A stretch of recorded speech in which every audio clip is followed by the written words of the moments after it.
oh, that man had so many beautiful sheep, but yet he stole another man who only had one precious sheep to him and left the man with nothing. He said that man should be put to death. That's what David said. That man should be put to death. His own words. Okay? So the prophet said, that man is you, my king. And then David realized, oh, what was going down. He realized that the story was about him. And so he says, and God has sent me to judge you. And so he says, and you are judged by your own words. Pretty much like how Pharaoh had said, threatened Moses and said that he was going to kill all the firstborn. That's basically what fell on him.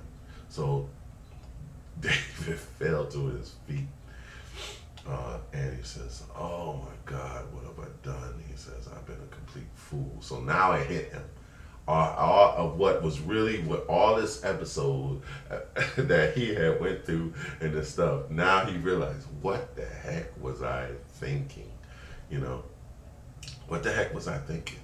I'm dealing with, this, life. I ought to all know, people should know that life is not like that. You don't just walk. God will still know. And so he doing all this stuff to hide this stuff, right? So then he says, so the prophet says, look, you will not die. So 'cause David obviously said, because he put himself to death by his own words, and God could judge him on it and just, put righteous judgment on this, because sin doesn't go without reward. So people think, God gets a bad, it's like your father will get the bad, the father carries a bad reputation because he usually administers the whippings. So mom, is the loving one, good cop, bad cop, mom is the loving one, but the father is the bad one because he gets a whip. But that's good, because you should learn respect of authority, because without that, you have no boundaries. You'll do anything.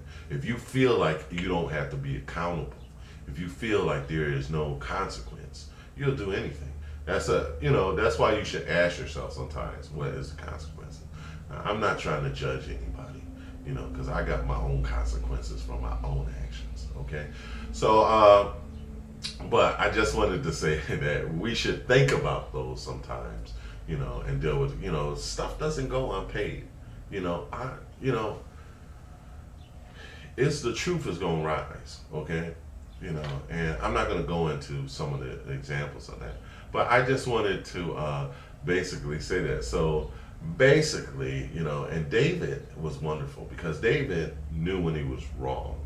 And so David took off all his clothes, he put on a sackcloth, and for a week he went before the Lord, because the child, now that the woman was going to bear, gotten sick, and the child was going to die. The child was born, and so the child had gotten sick, and the child was obviously going to die.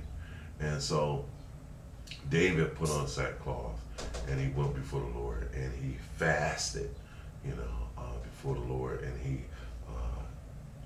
a lot of things. I don't know all the names. Maybe atone, plead, but he put on sackcloth. He took off all his raiments and stuff, and he just was a poor, lowly man. He humbled himself and went before the Lord, and still the child died. The child died. It did not help the child. The Lord wasn't having it, and so the child did not live. But afterwards, the child died. He asked the Lord to save the child's life, and it did not happen. And so the child died anyway. And but after which, and everyone was pleading with David, because David was on his hands and knees for weeks straight, wouldn't eat, wouldn't do nothing. I mean, this man repented, And so, but the problem is that that David, the judgment was on him. But God was mercifully spared David's life, and David said, he should die, but the child did die. And there was an issue. He left a man homeless. This wife had no husband, no means of taking care of this child. So afterwards, the child died, and the Lord spoke to David, and finally, and he says, pick yourself up and take your wife. So now this woman was David's responsibility. And so now he had the wife. Eventually he had more kings, more children by the woman. And so I think King Solomon was there by that. And everybody knows King Solomon had some problems, but very, very, very, very wise man, above many. And so, because he needed wisdom to rule the people, because without wisdom, without wisdom, how can you rule people? Without God, who is the strength of wisdom, who is all wisdom, and wisdom is before him. Wisdom was before him. He called wisdom forth before he laid the foundations of the world. And the foundations of the world are set upon wisdom. He delights in wisdom, and she loves him. So that's in the books that Solomon and David, I think it's Solomon wrote. Again, a very wise man, very poetic, very wonderful. So I just wanted to tell you that story.